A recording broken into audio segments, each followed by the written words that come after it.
कहाँ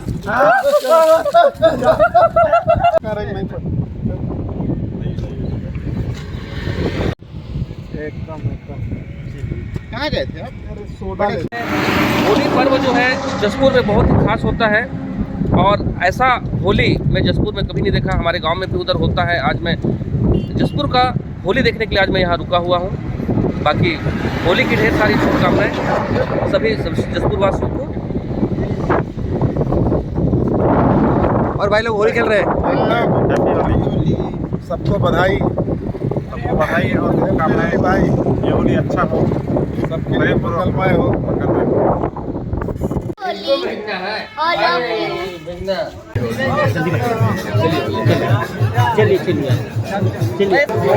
हैप्पी होली, एकदम बहुत बहुत शुभकामनाएं सबको होली की, है कि नहीं? हैप्पी होली बोल दो। सबसे पहले आप सभी को होली की ढेर सारी शुभकामनाएं। सो फ्रेंड्स, इस वक्त हूँ मैं जसपुर के बालाजी मंदिर में और हमारे साथ हैं परमानंद मिश्रा जी जो बालाजी मंदिर के प्रबंधक हैं, और है मनोज मिश्रा जी, ये बालाजी मंदिर के पंडित जी हैं। तो आज हम जानेंगे होली त्यौहार क्यों मनाते हैं। वैसे तो सारे लोग जानते ही होंगे, इसकी कहानी के बारे में जानते ही होंगे, लेकिन आज होली का त्यौहार के उपलक्ष्य में आज फिर से होली क्यों मनाए जाते हैं इसके बारे में हम जानेंगे परमानंद मिश्रा जी से। जी, होली त्यौहार क्यों मनाते हैं इसके संबंध में हमें बताइए हमारे दर्शकों को। होली रंगों की त्यौहार है। इससे वर्ष भर की में एक बार होली आता है जी। इसमें भगवान ये जो अपने भगवान विष्णु के रूप में उनका पूजन होता है और बालाजी भगवान को पूरे विधि विधान से पूजा पाठ करते हुए वर्णी पंडित जी लोगों के द्वारा बालाजी भगवान का झूला टंगता है, उसमें उनको निकाला जाता है और सुख शांति के लिए ये होली का पर्व मनाया जाता है। लोगों में जो बुराइयां हैं उसको त्यागने के लिए होली मनाया जाता है। अच्छे कर्मों के लिए होली मनाया जाता है। जो लोगों में मन में जो द्वेष है उसको मिटाने के लिए होली मनाया जाता है। दोस्त भी मिलते हैं और दुश्मन भी गले मिल जाते हैं, तो इसलिए होली जो है मनाया जाता है। जी, ये जो प्रहलाद और हिरण्यकश्यप का जो पौराणिक कथाएं हैं हमने बहुत सुना है, इसके बारे में बताइए थोड़ा।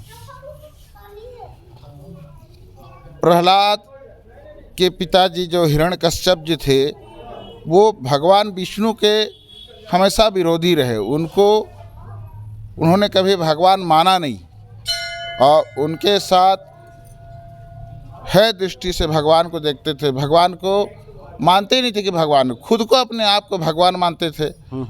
तो भगवान की ऐसी लीला हुई कि उन्हीं के परिवार में प्रहलाद जी का जन्म हुआ और नारद जी के शिक्षा मिलने से वो भगवान विष्णु का एक अनन्य भक्त बन गया और अपने पिताजी के कहे हुए मार्गों पर चलने से इनकार किया। इसलिए प्रहलाद को अपने पिताजी के द्वारा नाना प्रकार का दुख दिया गया। उसको भी सबको पार करते हुए प्रहलाद जी ने अपनी भक्ति से, प्रेम से सबको जीत लिया और भगवान साक्षात भगवान का उसको दर्शन हुआ जो नरसिंह अवतार के रूप में उनको दिखे। और प्रहलाद के जो पिताजी थे हिरण्यकश्यप, उनको भगवान नरसिंह जी के साथ युद्ध हुआ जिसमें उनको वरदान था हिरण्यकश्यप को कि ना तो दिन में मरेंगे ना रात में मरेंगे, ना घर के अंदर मरेंगे ना बाहर मरेंगे। इस प्रकार कई प्रकार के उनको आशीर्वाद ब्रह्मा जी से प्राप्त था। इस कारण नरसिंह भगवान जो हैं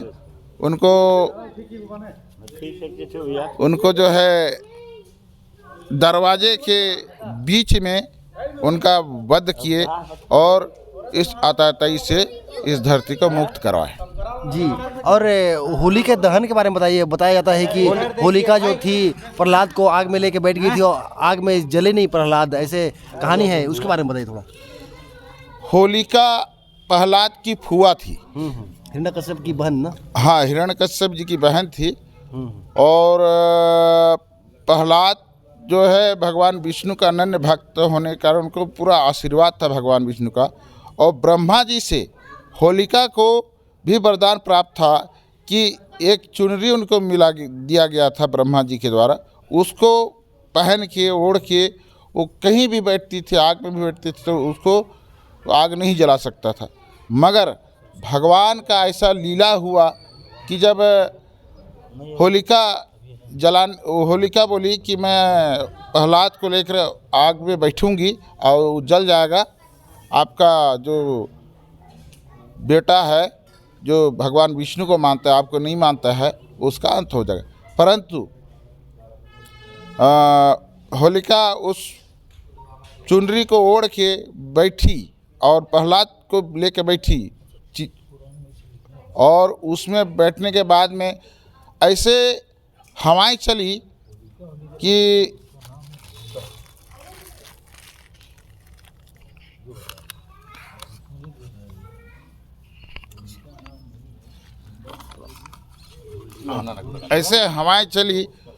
तो उस होलिका की जो दुपट्टा है, चुनरी जो है, वो आके प्रहलाद के शरीर में आ गया और होलिका जो है उसमें वो जल गई।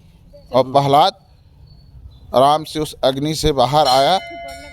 और बाद में जब नरसिंह जी के हाथों हिरण्यकश्यप जी का जब वध हो गया तो प्रहलाद ने कहा, विष्णु भगवान बोले कि कुछ वर मांगो।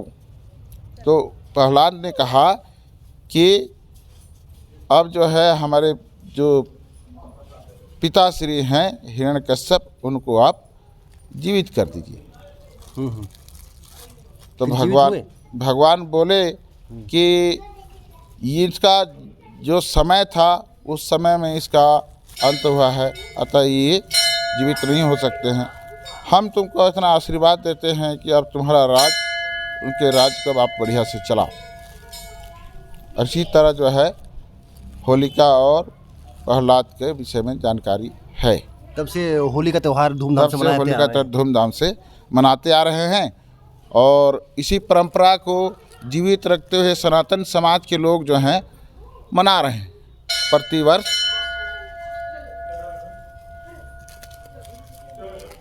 जी, तो इस टाइप से होली त्यौहार का।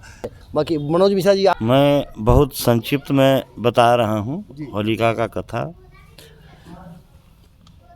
हिरण्यकश्यप राजा के यहाँ उसका पुत्र प्रहलाद वो परम विष्णु भक्त था और हिरण्यकश्यप परम विष्णु विरोधी थे। तो उसकी विष्णु भक्ति को ख़त्म करने के लिए अपने पुत्र को हिरण्यकश्यप ने मारने के लिए कई प्रकार के उद्योग किए। उसी में उनकी एक बहन थी होलिका नाम की, उसको बोले कि तुम इसको मार दो। तो उनके पास एक शक्ति था कि अग्नि भी उनको जला नहीं सकता था। तो प्रहलाद को गोद में लेके और लकड़ियों के बीच में बैठ गई और आग लगा दिया गया, लेकिन होलिका जल गई और प्रहलाद को कुछ नहीं हुआ। उसी समय से यह पर्व मनाया जाते रहा है और बालाजी मंदिर में इसे धूमधाम से मनाया जाता है।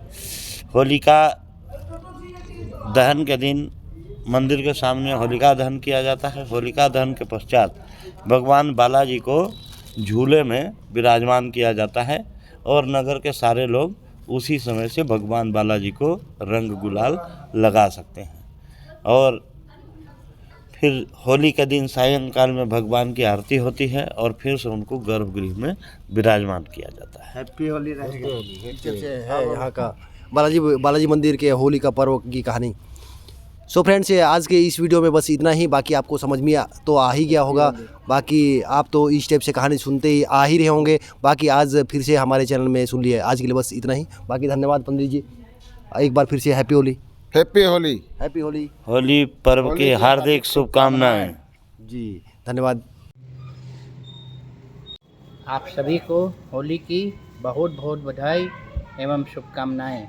बालाजी भगवान, माँ भगवती आप सभी को लंबी उम्र दे, स्वस्थ रखे। Happy Holi sir.